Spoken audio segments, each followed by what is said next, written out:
Hello, everyone. Welcome. Thanks for joining our diagnostic training session today. Now, if you have any questions throughout the session, if you're watching on Zoom, just look at the top of the bottom of your screen. Wherever your Zoom controls are, you should see a little button that says Q&A. Click on that, hit submit, and I'll get to those at the end of the session. If you're watching on YouTube, just feel free to leave a comment underneath the stream there, and I'll get to those at the end as well. So my name is Jason Gabrinas. I'm one of Snap-on's National Diagnostic Technical Trainers. Been in the training department the last 10 years or so, traveling around North America, helping techs and shop owners get the most out of their diagnostic equipment. Before I did that, it was a couple years as a diagnostic sales rep with Snap-on. So I had 30 different franchisees I worked with, as well as the shops that they serviced, in order to help everyone get the most out of their diagnostic needs. Then before I did that, it was 8 years at Subaru. So worked at a dealership, and over time, I guess, became the default diag guy in the shop. So I always ended up with the drivability problems, the intermittent problems, the weird wiring problems that would show up on those cars. And that's really where I cut my diagnostic teeth, was trying to figure out all those weird head scratcher type cars that would come into my bag. Then before that, a bunch of other miscellaneous wrenching jobs. Been a little over 25 years under hood experience for me. Our topic today is maintenance functions. So it's not just changing oil anymore. We can't just change oil without needing a scan tool. I'll ask this question all the time in my classes. Is there anything that you can do on a car that doesn't need intervention from a scan tool? Now, some cars maybe, but there are cars out there, after you do an oil change, you got to reset the reminder. You got to do TPMS stuff when you rotate the tires. You got to retract the calipers when you do brakes. So we're going to talk about all those different things that you might not necessarily be aware of. So some cars you might just think, oh, it's just simple, change the oil and we're done, and then the car comes back with a problem. Or maybe with the TPMS, you don't put the tires in the right place according to the TPMS system, and then maybe it says the right rear tire is low, and really it's the left front. So there's a lot of maintenance functions that are out there that you might not be aware of. So we're just going to talk through some of them tonight. So things like I said, we need a scan to perform even simple maintenance functions nowadays. I need to do an oil reminder reset. I need to put the parking brake into service mode in order to change the pads. Battery reset after I replace a battery. I don't want to overcharge it with my adaptable alternator, so I need to reset the system to tell it that I have a brand new battery in there. TPMS, when I do a tire rotation, I need to make sure the tires on the car are in the right spot. And then things like DPF regens, right? So we have a diesel particulate filter on vehicles, and sometimes it needs to be cleaned out.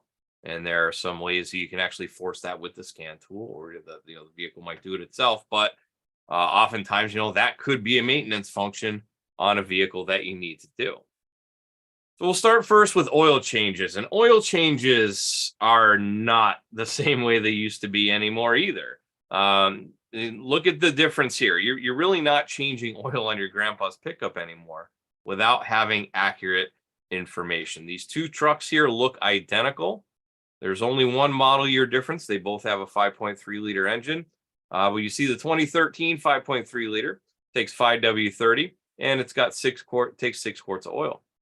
The next model year takes 0W20, and it has 8.5 quarts that it takes. But that's just according to some specifications. If you actually read the specification from GM, they changed it to 8 quarts. They actually have a reference number here on one of their service bulletins that said, oh, there's too much. That's 8.5 is too much. So we brought it down to 8 quarts. Now, if we have a Snap-on scan tool with the fluid capacities and the oil specs in there, we can do this all from one spot. So I can look up the fluid capacity. That's where it ends up by default, right? So if I have my 5.3 liter engine, it's 6 quarts, 5W30, and that's on our 2013 Chevy Silverado. If I needed to look up the 2014 Silverado, you'll see that it's 8 quarts. And it says the engine oil capacity has been updated from 8.5 quarts down to 8 quarts in reference to this GM document right here. And it's a PIP. So that's an informational document that you would get at a dealership. If there is a reset procedure that needs to be done, we can pop in there as well. We'll see that in a second.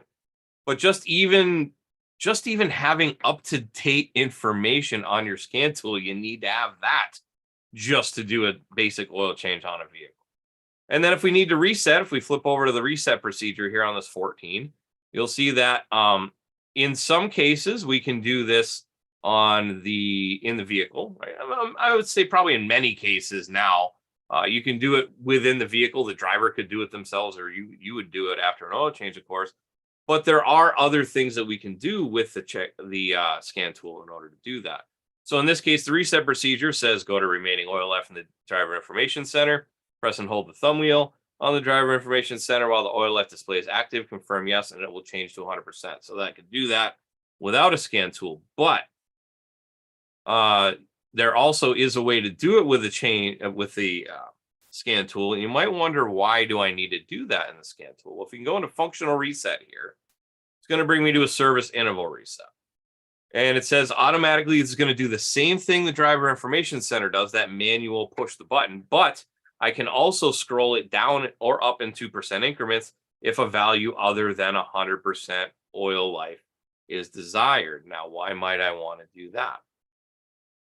So I can scroll that down, bring it down to 75%, 50%. Let's just say, and this actually thought came from a franchisee a couple weeks ago when I was talking about this, and they said, well, let's say we got an 8,000 mile oil change interval on a car, which is not out of the question nowadays, and you want to do maybe a 4,000 mile oil change instead of an 8,000 mile. So you would set it to 50%, and that way the light would go on at that mileage, right? So it's based on mileage. So if I tell it's 100% and the manufacturer has it programmed in there, and you'll see there's a few ways on certain vehicles we can actually change that distance too. But if we go in there and we wanted to make it take half as long or 3/4 as long or whatever it is, I can just adjust the oil life accordingly. And then that would get me to that oil change interval I was looking for. So that's just one example of some stuff we can do. We'll look a little bit more in a little bit as to some other things we can do manually. So that's oil, right?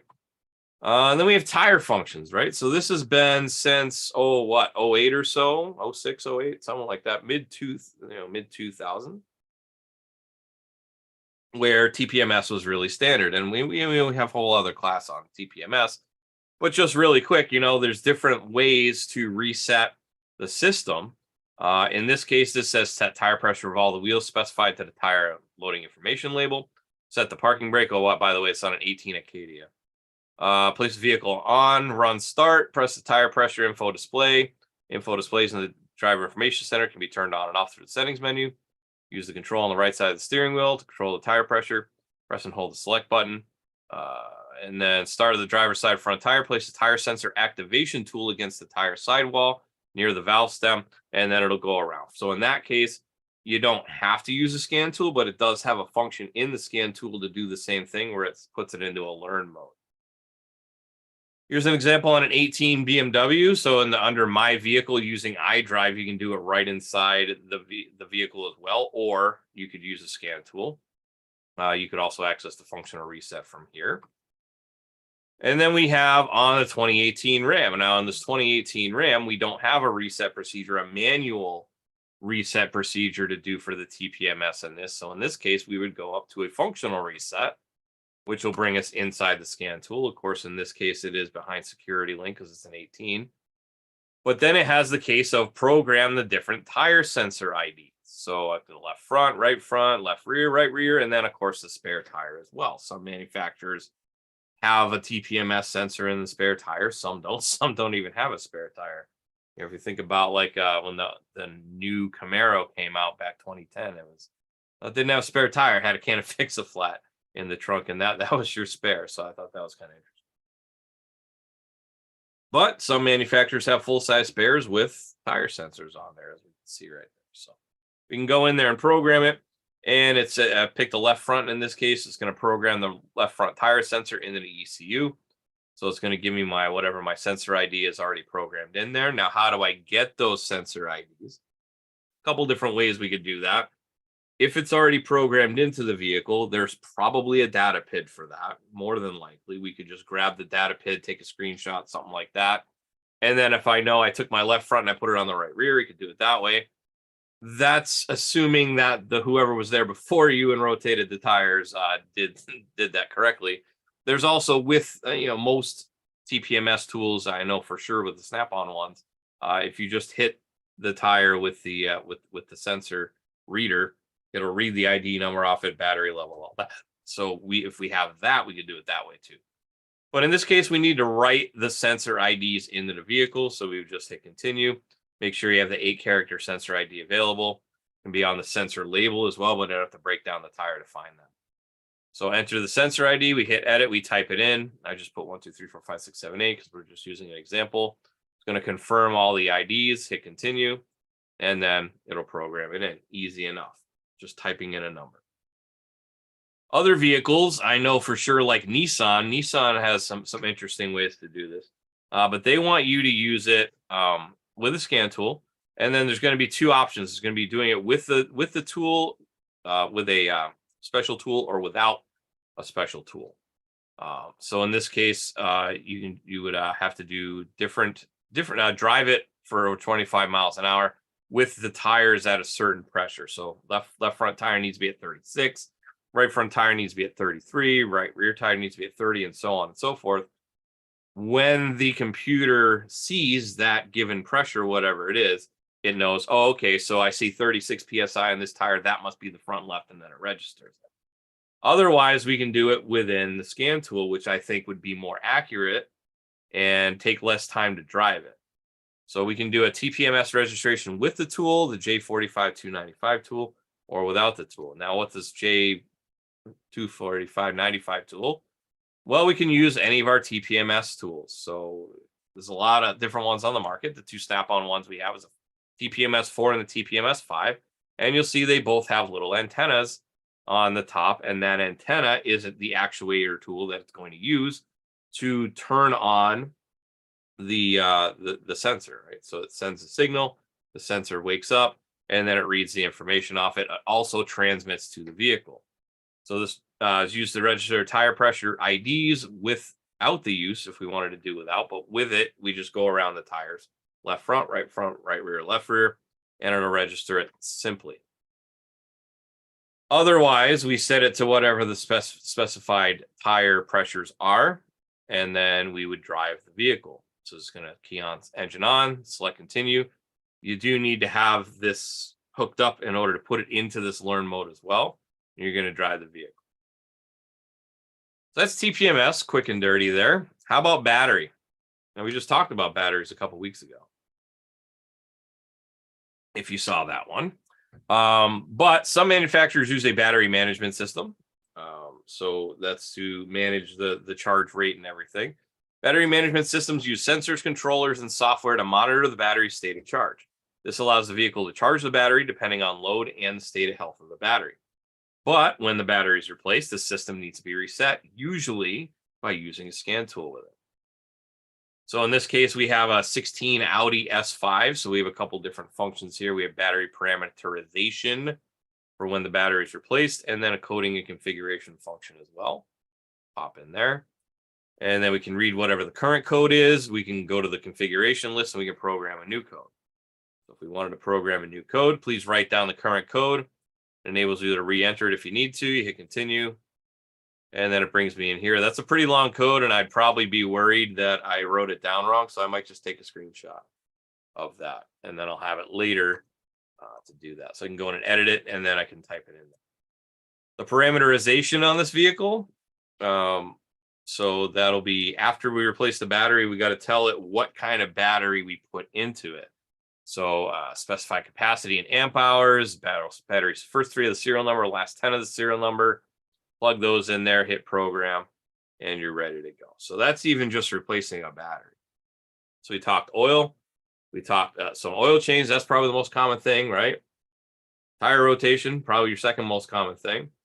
And then we talk about batteries, which are also very common. How about brakes? Brakes are one of the top 5 things that usually get done as maintenance on a vehicle. And there's a lot of vehicles out there now that have electronic parking brakes that you need to use, that you need to release in order to change it. Otherwise, you can cause damage. There are ways to do it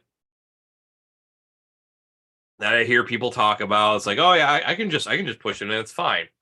But you don't know if you're damaging the motor because there's a little electric motor, a little actuator on there that you may be damaging by doing that and pushing it in or screwing it in or whatever it happens to be. So we don't want to damage it. We want to do it the right way. So we want to be able to go in and actually do the scan tool function for it. So this one's on a 15 Kia. And in this case, I'm going to just pop in the service resets and relearns because that's a really easy way to just get in and find the reset I need instead of trying to look through all the different modules to find which one it is. Because is it in analog brakes? Sometimes on some cars it is. Other times it could be in the electronic parking brake module. So instead of having to know where to go, I can just go into service resets, and then it'll give me a list based on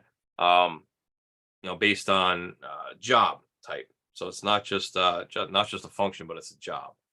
So replace the disc brake pads. So if I want to replace the disc brake pads, you'll see all the maintenance stuff's at the top. Replace the disc brake pads. I can click on that, and then it'll give me a little bit of data up here, any TSBs that are pertinent, and then I can come down to functional resets here, and it'll open that up. It gives us both actuator controls, and then it also gives us pad change mode. So we see before change and after change. So the pad change mode before change kind of sounds fairly simple, right? So before changing the brake pad, this function should be performed. This will allow you to push the piston into the caliper by retracting the spindle nut with the actuator. Execute before pad change mode, then change the pads, then execute pad change mode after pad change. While pad change mode is in progress, DTC 2750 is raised and test message is displayed at the cluster. So it'll know that it is in maintenance mode essentially. So we'll continue.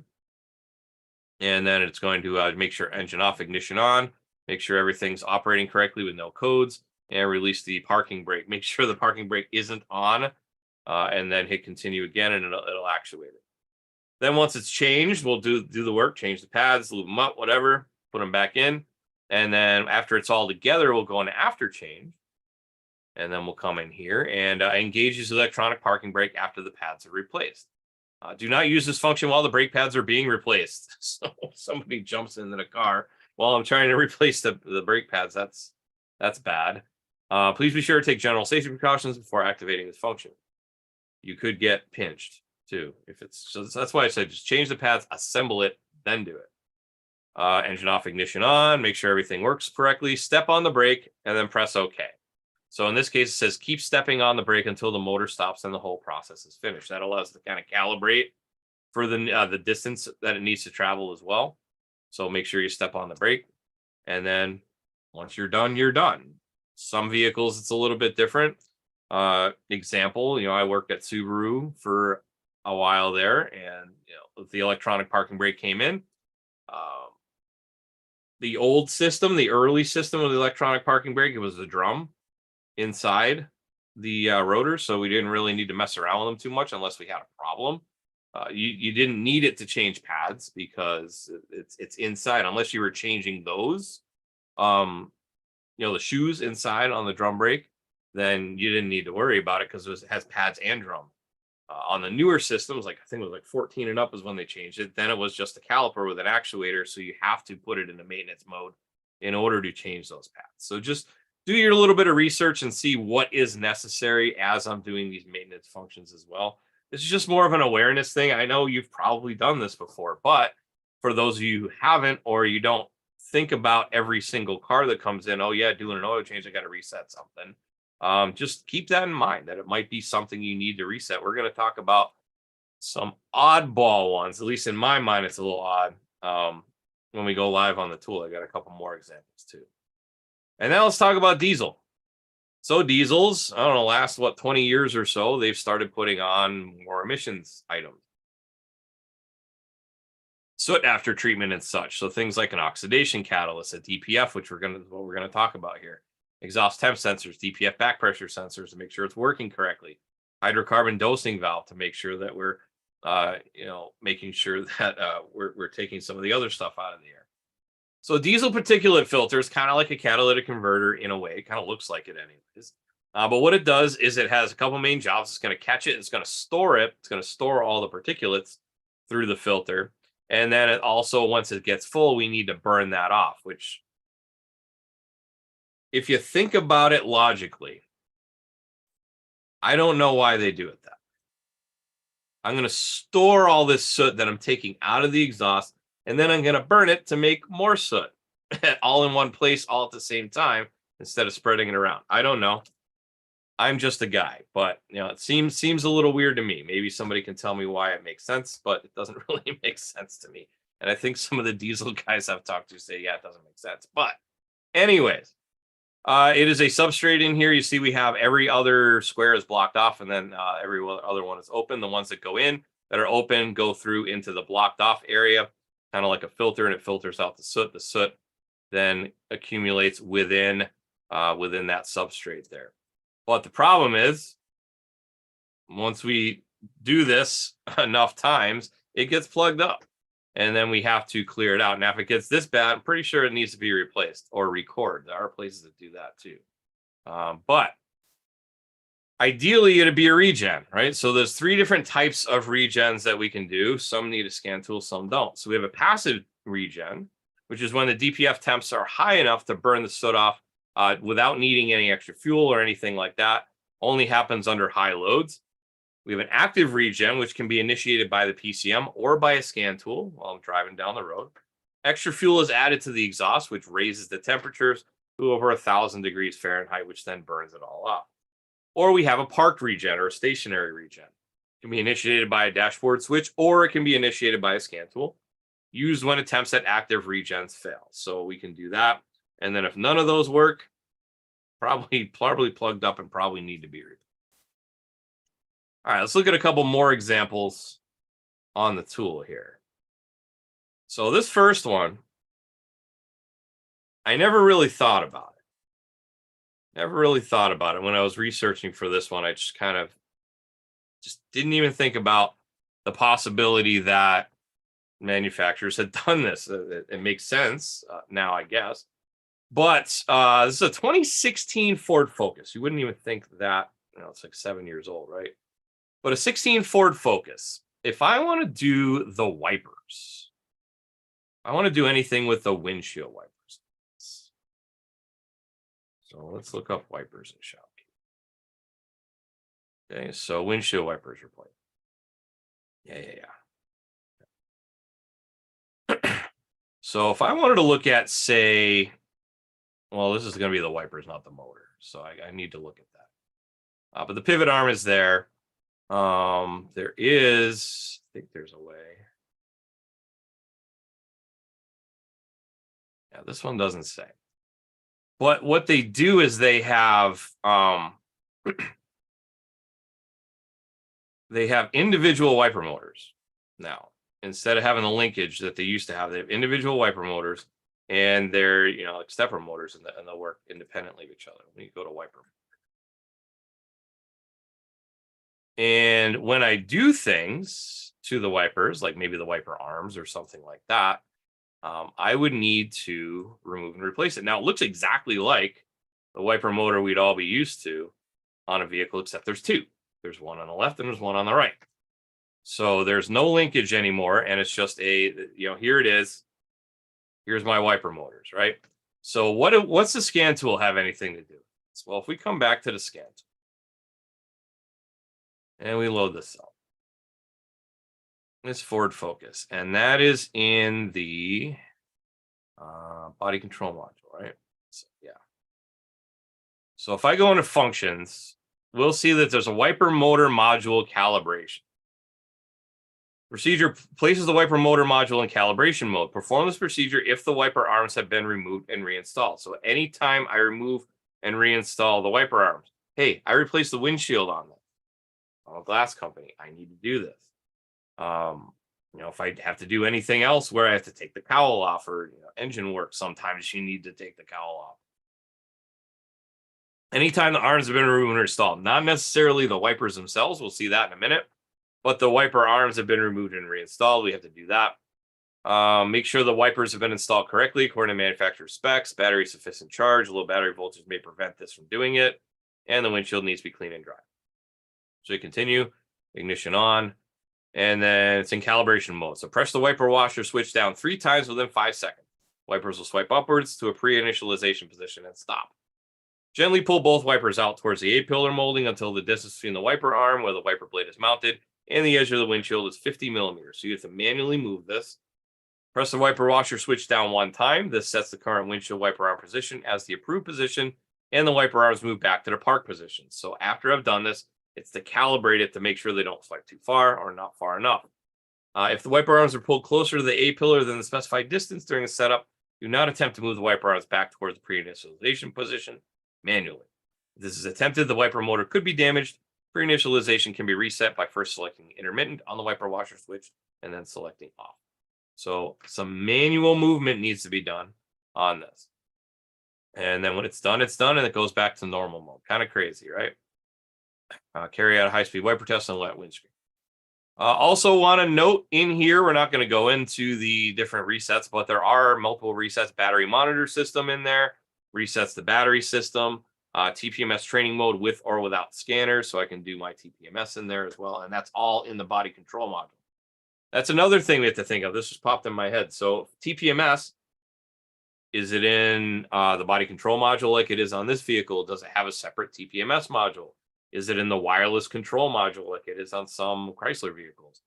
You need to know where to look. So that's another thing that service resets really helps out with as well, because you don't necessarily need to know where to look. You just need to know, what am I doing? What am I working on? Oops. What am I working on in order to do a reset? All right, how about this BMW? So on a Beamer, it's a 2019 3 Series of some sort. And on these, there's maintenance as well. Now, some of the stuff you can do with the little joystick or what have you. But there is other stuff in here in the instrument panel. Pretty sure it's this one. It is not this one. Where did it? Oh, it's in the engine. Never mind. The other one's in the instrument panel. So the engine. Go into the engine and look at some resets that we need. So things like, how about if I need to do a timing chain? So there's a Vanos timing chain test in here. It actually goes in and it evaluates whether or not there's stretch or not in the timing chain. I thought that was kind of interesting. Battery replacement as well. If I need to reset my battery after the fact, that's in there. Difference for the solenoid valves as well. Cooling system ventilation. So if I do cooling system service on this vehicle and I need to burp the air out, we would do a cooling system ventilation, and it goes through and it runs the electric pump and just burps everything out. So if you go into ventilation, continue service, cooling system venting, perform the following steps in a specified order to start the bleeding procedure. It takes about 12 minutes.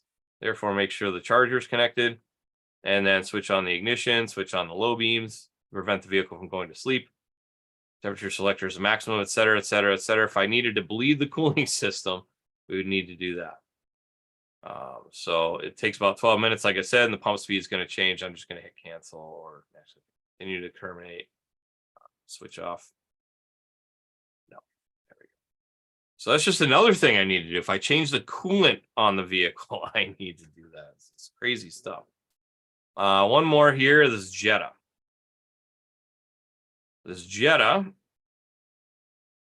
This one is in the instrument clusters. So on Volkswagens, some Volkswagens, they have this difference. There's a couple different ways to reset the maintenance on there. Go down the cluster. Okay. And if I go into this cluster, there is a service reset function in here. And what that'll do is it allows us to reset the oil change interval just to default, reset maintenance intervals, and view existing service. Now, on some of them too, we can change the mileages. So if I need to change the maximum mileage to the next service, I can do that. I can change the maximum days, mileage cents, mileage to the next time base, et cetera, et cetera. So as you can see, there's a lot of different things that we need to do, that we could do if we needed to. Change oil quality, etc. So all of that is available. It used to be only through Expert Mode we had this, and now we actually have it within the the vehicle specific system within the cluster to be able to change that, because the system to reset it is part of the cluster. So bunch of different ways to go about that. bunch of different ways to go about that. And then the last one I'll talk about here is we can do something similar in BMW as well. I know I talked about one BMW, but there's also a BMW Expert Mode in here, which is a little bit different than the Expert Mode in Volkswagen. Gives you a few warnings there. I'm just going to pick a, let's see, I think this guy right here. And then this one's in the instrument panel. So if I go into the instrument panel and I just pick one, and then you'll see we have a couple distance displays, but we have condition-based service. In the condition-based service, we can change all sorts of different things.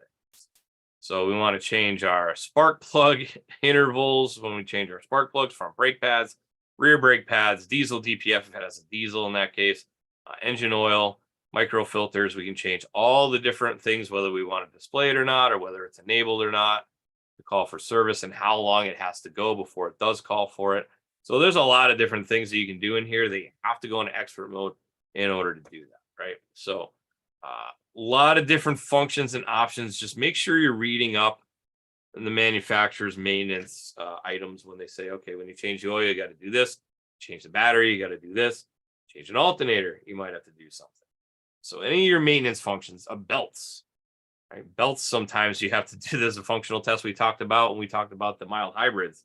There's a functional test for that where it has to reset the belt tension in order to work. So there's a lot of different things that you need to reset on modern vehicles. Just make sure you're doing that so we don't have any of those come back. Let's talk about what we're going to talk about next week.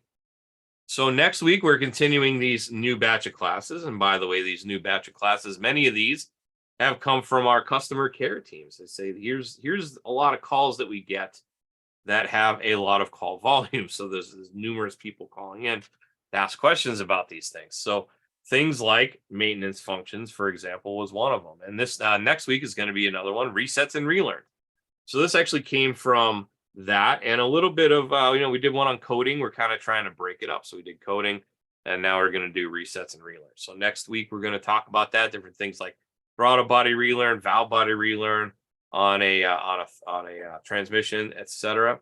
So if you want to join me, same time, same place, 6 to 9 Eastern, go to snapon.com/OT to register and watch on Zoom. Otherwise, the 6 p.m. Eastern class goes live to YouTube, youtube.com/Snap-on Diagnostics. If you are watching on YouTube, please make sure you like and subscribe and ring the bell. 9 p.m. Eastern goes to my Facebook page. So it's facebook.com/SnapOnJason, all one word, no dash in the Snap-on. If you want to watch any of the other topics in this series that we've been doing for a couple of years, anything from ADAS down to code basics, 63 different episodes. This will be episode 64 right now. Make sure you check it out on YouTube. There is a live training playlist that it'll bring you to, and you can watch those anytime, anywhere. As long as you have, internet connection, you should be able to watch it.